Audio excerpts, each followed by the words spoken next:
मेरे प्यारे देशवासियों, आप सबको नमस्कार। 26 जनवरी हमारा गणतंत्र दिवस देश के कोने-कोने में उमंग और उत्साह के साथ हम सब ने मनाया। भारत का संविधान नागरिकों के कर्तव्य, नागरिकों के अधिकार, लोकतंत्र के प्रति हमारी प्रतिबद्धता, एक प्रकार से ये संस्कार उत्सव भी है जो आने वाली पीढ़ियों को लोकतंत्र के प्रति, लोकतांत्रिक जिम्मेवारियों के प्रति जागरूक भी करता है, संस्कारित भी करता है।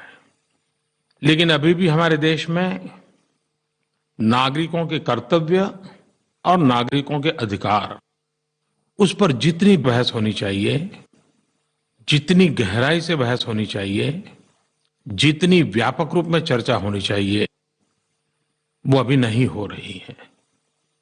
मैं आशा करता हूं कि हर स्तर पर, हर वक्त जितना बल अधिकारों पर दिया जाता है, उतना ही बल कर्तव्यों पर भी दिया जाए। अधिकार और कर्तव्य की दो पटरी पर ही भारत के लोकतंत्र की गाड़ी तेज गति से आगे बढ़ सकती है। कल 30 जनवरी है, हमारे पूज्य बापू की पुण्यतिथि है। 30 जनवरी को हम सब सुबह 11 बजे 2 मिनट मौन रख करके देश के लिए प्राण न्यौछावर करने वाले शहीदों को श्रद्धांजलि देते हैं। एक समाज के रूप में, एक देश के रूप में 30 जनवरी 11 बजे 2 मिनट श्रद्धांजलि, ये सहज स्वभाव बनना चाहिए। 2 मिनट क्यों ना हो, लेकिन उसमें सामूहिकता भी, संकल्प भी और शहीदों के प्रति श्रद्धा भी अभिव्यक्त होती है। हमारे देश में सेना के प्रति, सुरक्षा बलों के प्रति एक सहज आदर भाव प्रकट होता रहता है। इस गणतंत्र दिवस की पूर्व संध्या पर विभिन्न वीरता पुरस्कारों से जो वीर जवान सम्मानित हुए, उनको, उनके परिवारजनों को मैं बधाई देता हूं। इन पुरस्कारों में कीर्ति चक्र, शौर्य चक्र, परम विशिष्ट सेवा मेडल, विशिष्ट सेवा मेडल, अनेक श्रेणियां हैं। मैं खास करके नौजवानों से आग्रह करना चाहता हूं। आप सोशल मीडिया में बहुत एक्टिव हैं। आप एक काम कर सकते हैं, इस बार जिन जिन वीरों को ये सम्मान मिला है, आप नेट पर खोजिए, उनके संबंध में 2 अच्छे शब्द लिखिए और अपने साथियों में उसको पहुंचाइए। जब उनके साहस की, वीरता की, पराक्रम की बात को गहराई से जानते हैं तो हमें आश्चर्य भी होता है, गर्व भी होता है, प्रेरणा भी मिलती है।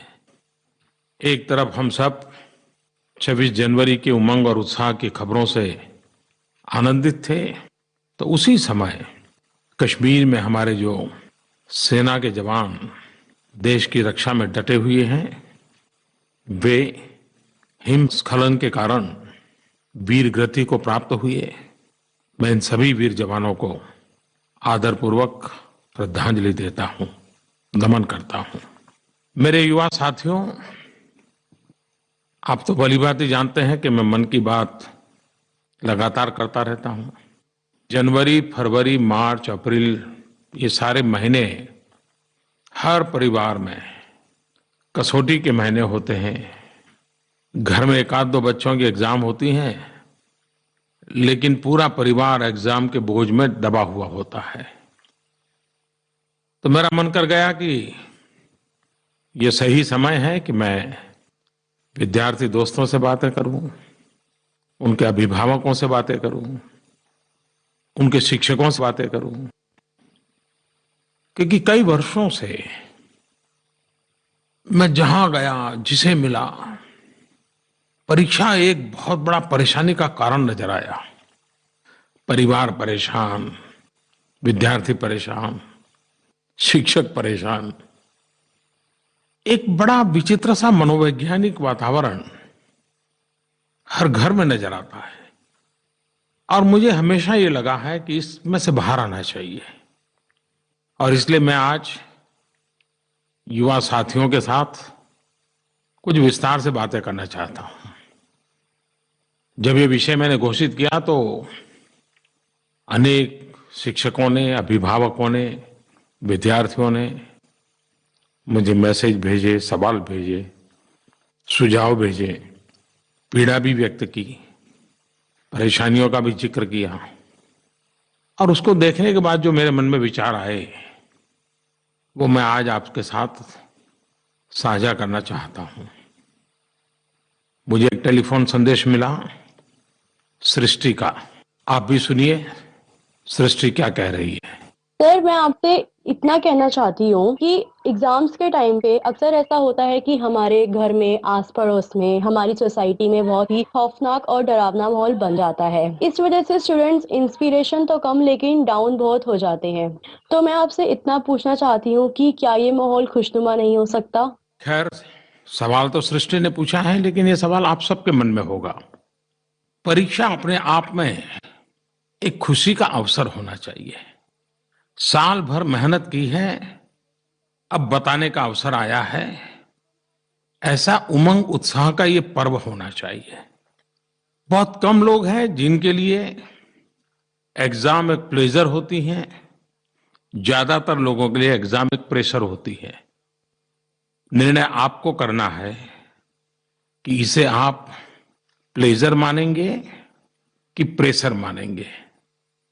जो प्लेजर मानेगा वो पाएगा, जो प्रेशर मानेगा वो पछताएगा।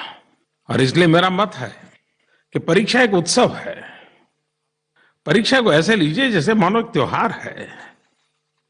और जब त्योहार होता है, जब उत्सव होता है, तो हमारे भीतर जो सबसे बेस्ट होता है वही बाहर निकल करके आता है।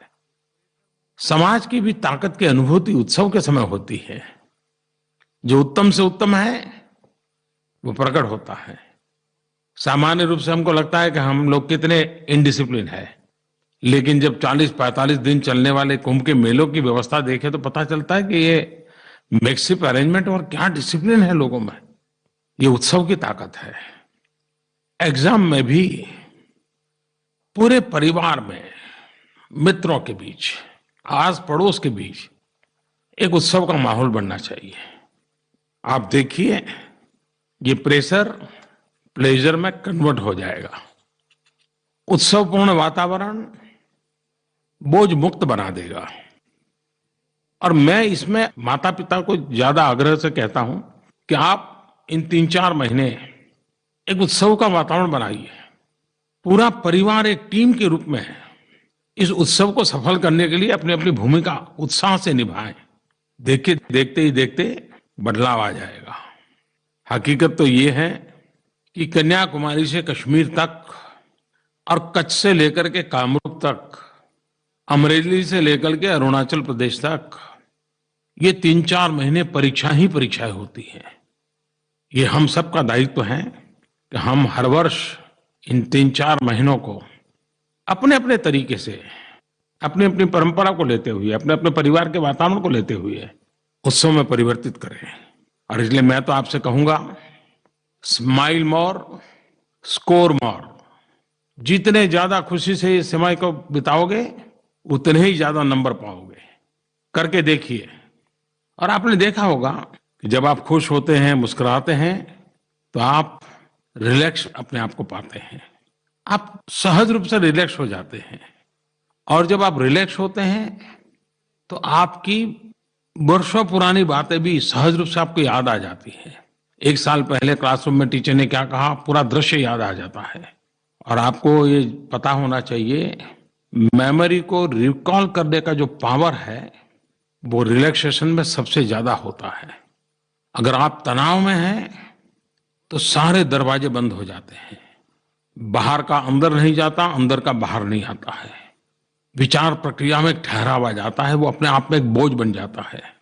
एग्जाम में भी आपने देखा होगा, आपको सब याद आता है, किताब याद आती है, चैप्टर याद आता है, पेज नंबर याद आता है, पेज में ऊपर की तरफ लिखा है कि नीचे की तरफ वो भी याद आता है, लेकिन वो पर्टिकुलर शब्द याद नहीं आता है।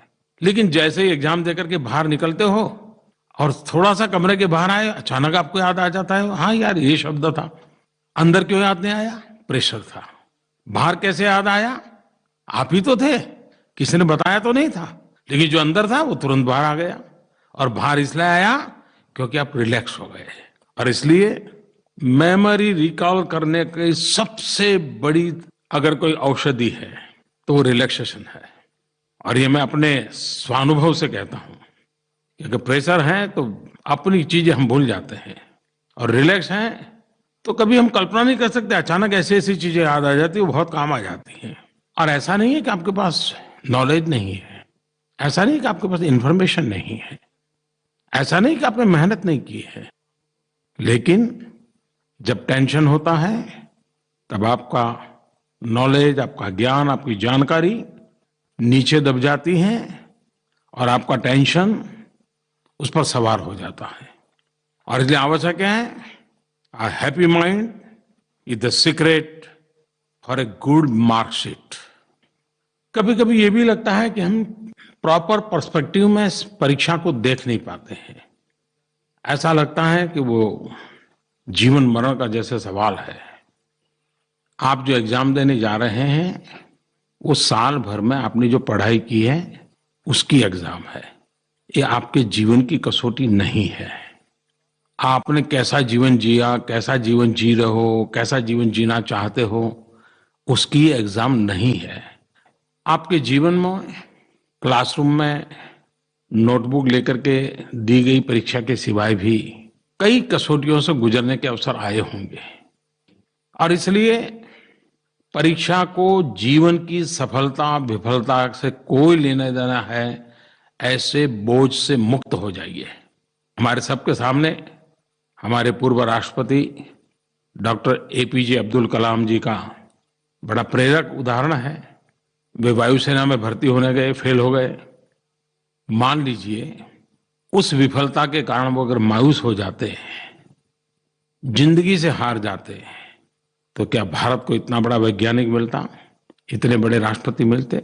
नहीं मिलते। कोई ऋचा आनंद जी ने मुझे एक सवाल भेजा है। आज के इस दौर में शिक्षा के सामने जो सबसे बड़ी चुनौती देख पाती हूँ वो यह कि शिक्षा परीक्षा केंद्रित होकर रह गई है। अंक सबसे ज्यादा महत्वपूर्ण हो गए हैं। इसकी वजह से प्रतिस्पर्धा तो बहुत बढ़ी ही है, साथ में विद्यार्थियों में तनाव भी बहुत बढ़ गया है। तो शिक्षा की इस वर्तमान दिशा और इसके भविष्य को लेकर के आपके विचारों से अवगत होना चाहूंगी। वैसे उन्होंने खुद ने ही जवाब दे ही दिया है, लेकिन ऋचा जी चाहती हैं कि मैं भी इसमें कुछ अपनी बात रखूं। मार्क्स और मार्कशीट इसका एक सीमित उपयोग है। जिंदगी में वही सब कुछ नहीं होता है। जिंदगी तो चलती है कि आपने कितना ज्ञान अर्जित किए हैं। जिंदगी की तो चलती है कि आपने जो जाना है उसको जीने का प्रयास किया है क्या। जिंदगी तो चलती है कि आपको जो एक सेंस ऑफ मिशन मिला है, और जो आपका सेंस ऑफ एम्बिशन है, ये आपके मिशन और एम्बिशन के बीच में कोई तालमेल हो रहा है क्या। अगर आप इन चीजों में भरोसा करोगे तो मार्क्स पूंछ दबाते हुए आपके पीछे आ जाएंगे। आपको मार्क्स के पीछे भागने की कभी जरूरत नहीं पड़ेगी। जीवन में आपको नॉलेज काम आने वाला है, स्किल काम आने वाली है, आत्मविश्वास काम आने वाला है, संकल्प शक्ति काम आने वाली है। आप ही मुझे बताइए, आपके परिवार के कोई डॉक्टर होंगे और परिवार के सब लोग उन्हीं के पास जाते होंगे, फैमिली डॉक्टर होते हैं। आप में से कोई ऐसा नहीं होगा जिसने अपने फैमिली डॉक्टर को कभी वो कितने नंबर से पास हुआ था पूछा होगा। किसी ने नहीं पूछा होगा। बस आपको लगा कि भाई डॉक्टर के नाते अच्छे हैं, आप लोगों को लाभ हो रहा है, आप उसकी सेवाएं लेना शुरू किए। आप कोई बड़ा सा बड़ा केस लड़ने के लिए किसी वकील के पास जाते हैं तो क्या उस वकील की मार्कशीट देखते हैं क्या? आप उसके अनुभव को, उसके ज्ञान को, उसकी सफलता की यात्रा को देखते हैं। और इसलिए ये जो अंक का बोझ है वो भी कभी कभी हमें सही दिशा में जाने से रोक देता है। लेकिन इसका मतलब ये नहीं कि मैं ये कहूं कि बस पढ़ना ही नहीं है। अपनी कसौटी के लिए उसका उपयोग जरूर है। मैं कल था, आज कहाँ हूं, वो जानने के लिए जरूरी है। कभी कभार ये भी होता है, और अगर बारीकी से आप अपने स्वयं के जीवन को देखोगे तो ध्यान में आएगा कि अगर अंक के पीछे पड़ गए तो आप शॉर्टेस्ट रास्ते खोजोगे, सिलेक्टेड चीजों को ही पकड़ोगे और उसी पर फोकस करोगे। लेकिन आपने जिन चीजों पर हाथ लगाया था उसके बाहर की कोई चीज आ गई, आपने जो सवाल तैयार किए थे उससे बाहर का सवाल आ गया, तो आप एकदम से नीचे आ जाएंगे। अगर आप ज्ञान को केंद्र में रखते हैं तो बहुत चीजों को अपने में समेटने का प्रयास करते हो। लेकिन अंक पर फोकस करते हो, मार्क्स पर फोकस करते हो, तो आप धीरे धीरे अपने आप को सिकुड़ते जाते हो और एक निश्चित एरिया तक अपने आप को सीमित करके सिर्फ मार्क्स पाने के लिए। तो हो सकता है कि एग्जाम में होनहार बनने के बावजूद भी जीवन में कभी कभी विफल हो जाते हैं। ऋचा जी ने एक बात ये भी कही है, प्रतिस्पर्धा। ये एक बहुत बड़ा मनोवैज्ञानिक लड़ाई है।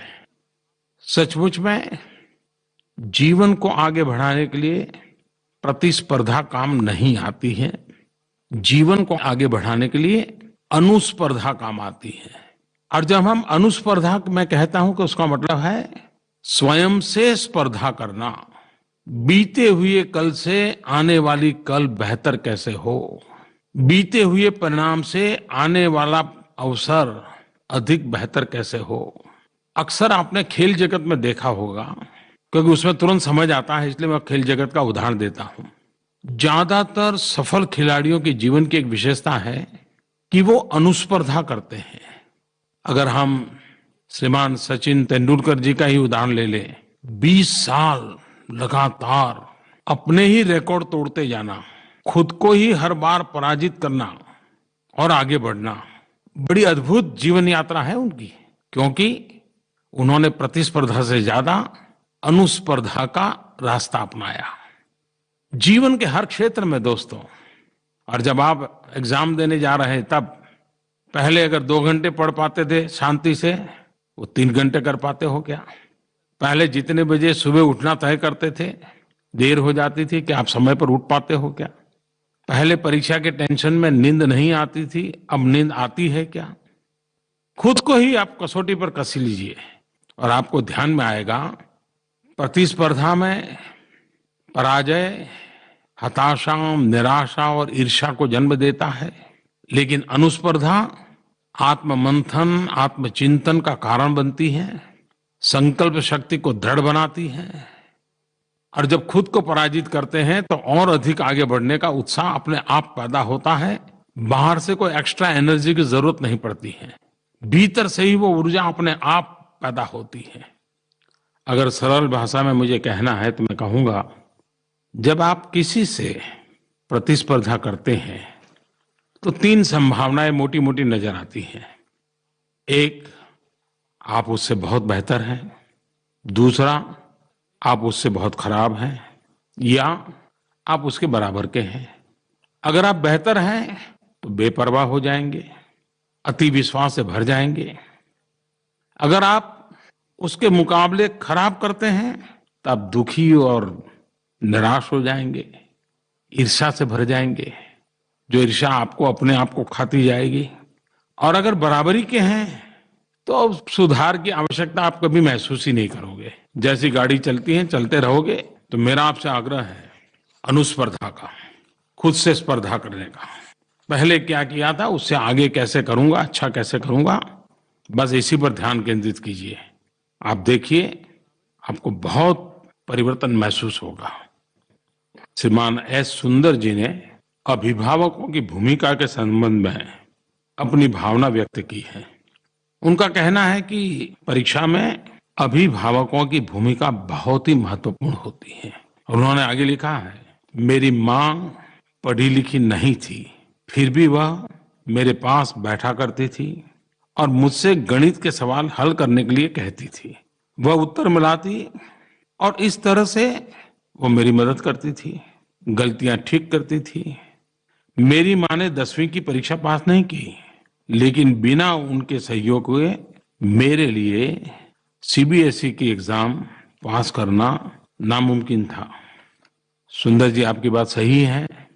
और आज भी देखा होगा आपने, मुझे सवाल पूछने वाले, सुझाव देने वालों में महिलाओं की संख्या ज्यादा है, क्योंकि घर में बालकों के भविष्य के संबंध में माताएं जो सजग होती हैं, सक्रिय होती हैं, वे बहुत चीजें सरल कर देती हैं।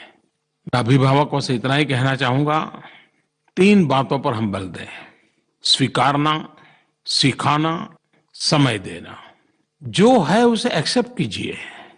आपके पास जितनी क्षमता है आप मेंटर कीजिए। आप कितने ही व्यस्त क्यों ना हो, समय निकालिए, टाइम दीजिए। एक बार आप एक्सेप्ट करना सीख लेंगे, अधिकतम समस्याएं तो वहीं समाप्त हो जाएगी। हर अभिभावक इस बात को अनुभव करता होगा। अभिभावकों का, टीचरों का एक्सपेक्टेशन समस्या की जड़ में होता है, एक्सेप्टेंस समस्याओं के समाधान का रास्ता खोलता है। अपेक्षाएं राह कठिन कर देती हैं, अवस्था को स्वीकार करना नए रास्ते खोलने का अवसर देती हैं। और इसलिए जो है उसे एक्सेप्ट कीजिए, आप भी बोझ मुक्त हो जाएंगे। हम लोग छोटे बच्चों के स्कूल बैग के वजन की चर्चा करते रहते हैं, लेकिन कभी कभी तो मुझे लगता है कि अभिभावकों की जो अपेक्षाएं होती, उम्मीदें होती हैं, वो बच्चे के स्कूल बैग से भी जरा ज्यादा भारी हो जाती हैं। बहुत साल पहले की बात है, हमारे एक परिचित व्यक्ति हार्ट अटैक के कारण अस्पताल में थे। तो हमारी भारत की लोकसभा के पहले स्पीकर गणेश दादा मावलंकर, उनके पुत्र पुरुषोत्तम मावलंकर, वो कभी एमपी भी रहे थे, वो उनकी तबीयत देखने आए। मैं उस समय मौजूद था और मैंने देखा कि उन्होंने आकर के उनकी तबीयत के संबंध में एक भी सवाल नहीं पूछा।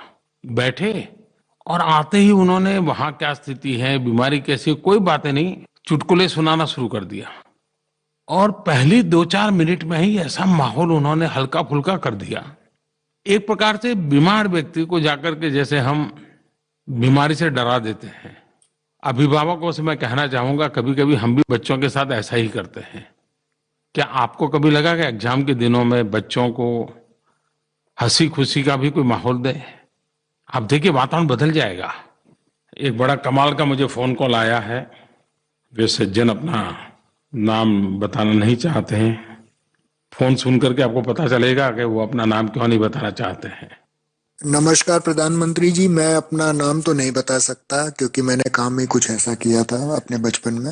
मैंने बचपन में एक बार नकल करने की कोशिश की थी। उसके लिए मैंने बहुत तैयारी करना शुरू किया कि मैं कैसे नकल कर सकता हूँ। उसके तरीकों को ढूंढने की कोशिश की, जिसकी वजह से मेरा बहुत सारा टाइम बर्बाद हो गया। उस टाइम में मैं पढ़ करके भी उतने ही नंबर ला, जब मैं करके पास होने की, और मेरी वजह से मेरे आसपास के कई दोस्तों को काफी परेशानी हुई। आपकी बात सही है। ये जो शॉर्टकट वाले रास्ते होते हैं वो नकल करने के लिए कारण बन जाते हैं। कभी कभार खुद पर विश्वास नहीं होने के कारण मन करता है कि बगल वाले से कोई जरा देख लूं, कंफर्म कर लूं मैंने जो लिखा है सही है कि नहीं है। और कभी कभी तो हमने सही लिखा होता है लेकिन बगल वाले ने झूठा लिखा होता है, तो उसी झूठ को हम कभी स्वीकार कर लेते हैं और हम भी मर जाते हैं। तो नकल कभी फायदा नहीं करती है। To cheat is to be cheap, so please do not cheat. नकल आपको बुरा बनाती है, इसलिए नकल ना करें। आपने कई बार और बार बार ये सुना होगा कि नकल मत करना, नकल मत करना। मैं भी आपको वही बार दोबारा कह रहा हूं। नकल को आप हर रूप में देख लीजिए, वो जीवन को विफल बनाने के रास्ते की ओर आपको घसीट के ले जा रही है। और एग्जाम में ही अगर निरीक्षक ने पकड़ लिया तो आपका तो सब कुछ बर्बाद हो जाएगा। और मान लीजिए किसी ने नहीं पकड़ा, तो जीवन भर आपके मन पर एक बोझ तो रहेगा कि आपने ऐसा किया था। और जब कभी आपको अपने बच्चों को समझाना होगा तो आप आंख में आंख मिला करके नहीं समझा पाओगे। और एक बार नकल की आदत लग गई तो जीवन में कभी कुछ सीखने की इच्छा ही नहीं रहेगी। फिर तो आप कहां पहुंच पाओगे। मान लीजिए आप ही अपने रास्तों को गड्ढे में परिवर्तित कर रहे हो। और मैंने तो देखा है कुछ लोग ऐसे होते हैं कि नकल के तौर तरीके ढूंढने में इतनी टैलेंट का उपयोग कर देते हैं, इतना इन्वेस्टमेंट कर देते हैं, अपनी पूरी क्रिएटिविटी जो है वो नकल करने के तौर तरीकों में खपा देते हैं।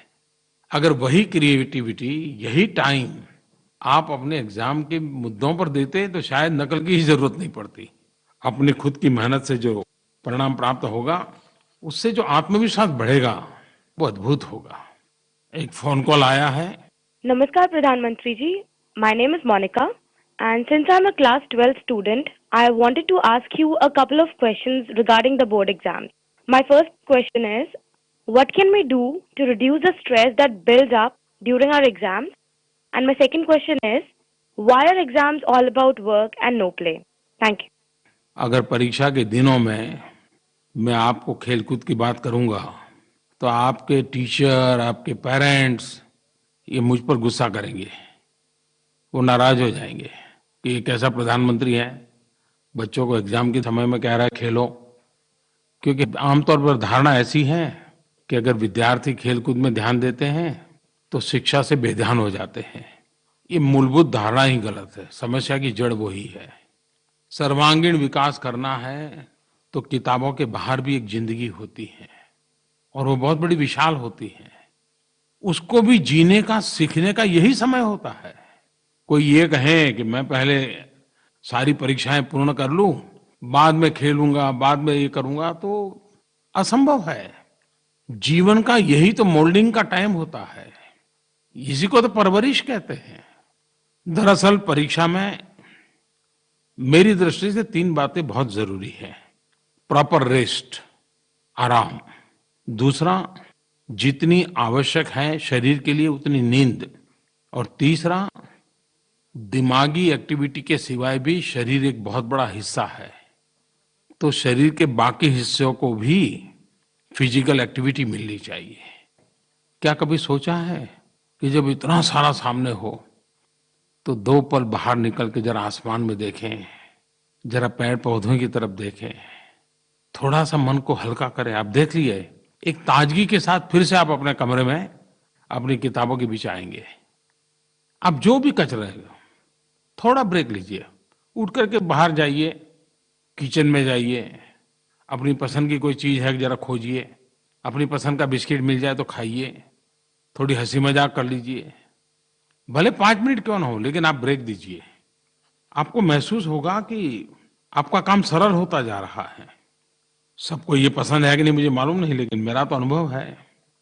ऐसे समय डीप ब्रीदिंग करते हैं तो बहुत फायदा होता है। गहरी सांस, आप देखिए बहुत रिलैक्स हो जाते हो। गहरी सांस भी लेने के लिए कोई कमरे में फिट रहने की जरूरत नहीं है। जरा खुले आसमान के नीचे आए, छत पे चले जाएं, 5 मिनट गहरी सांस लेकर के फिर अपने पढ़ने के लिए बैठ जाएं। आप देखिए शरीर एकदम से रिलैक्स हो जाएगा। और शरीर का जो रिलैक्सेशन आप अनुभव करते हैं ना, वो दिमागी अंगों का भी उतना ही रिलैक्सेशन कर देता है।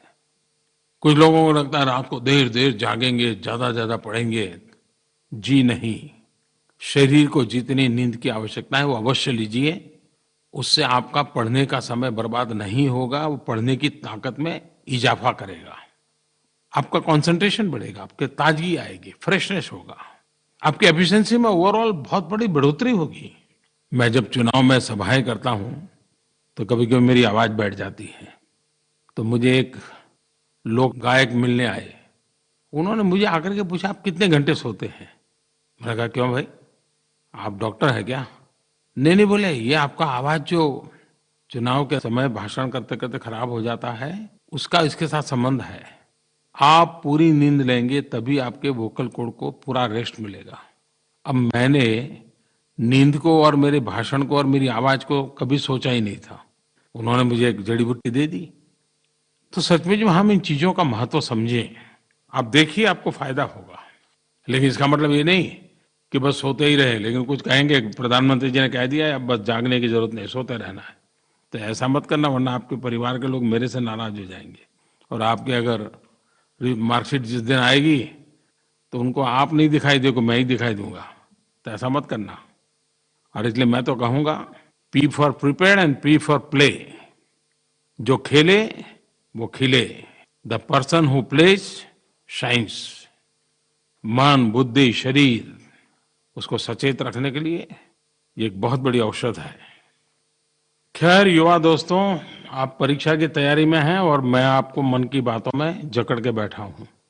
हो सकता है ये आज की मेरी बातें भी तो आपके लिए रिलैक्सेशन का तो काम करेगी ही करेगी, लेकिन मैं साथ साथ ये भी कहूँगा, मैंने जो बातें बताई है उसको भी बोझ मत बनने दीजिए। हो सकता है तो करिए, नहीं हो सकता तो मत कीजिए, वरना यह भी एक बोझ बन जाएगा। तो जैसे मैं आपके परिवार के माता पिता को बोझ न बनने देने की सलाह देता हूँ, वो मुझ पर भी लागू होती है। अपने संकल्प को याद करते हुए, अपने पर विश्वास रखते हुए परीक्षा के लिए जाइए। मेरी बहुत शुभकामनाएं हैं। हर कसौटी से पार उतरने के लिए कसौटी को उत्सव बना दीजिए, फिर कभी कसौटी कसौटी ही नहीं रहेगी। इस मंत्र को लेकर के आगे बढ़ें। प्यारे देशवासियों, 1 फरवरी 2017 इंडियन कोस्ट गार्ड के 40 वर्ष पूरे हो रहे हैं। इस अवसर पर मैं कोस्ट गार्ड के सभी अधिकारियों एवं जवानों को राष्ट्र के प्रति उनकी सेवा के लिए धन्यवाद देता हूँ। यह गर्व की बात है कि कोस्ट गार्ड देश में निर्मित अपने सभी 126 शिप्स और 62 एयरक्राफ्ट्स के साथ विश्व के 4 सबसे बड़े कोस्ट गार्ड के बीच अपना स्थान बनाए हुए है। कोस्ट गार्ड का मंत्र है वयम रक्षाम।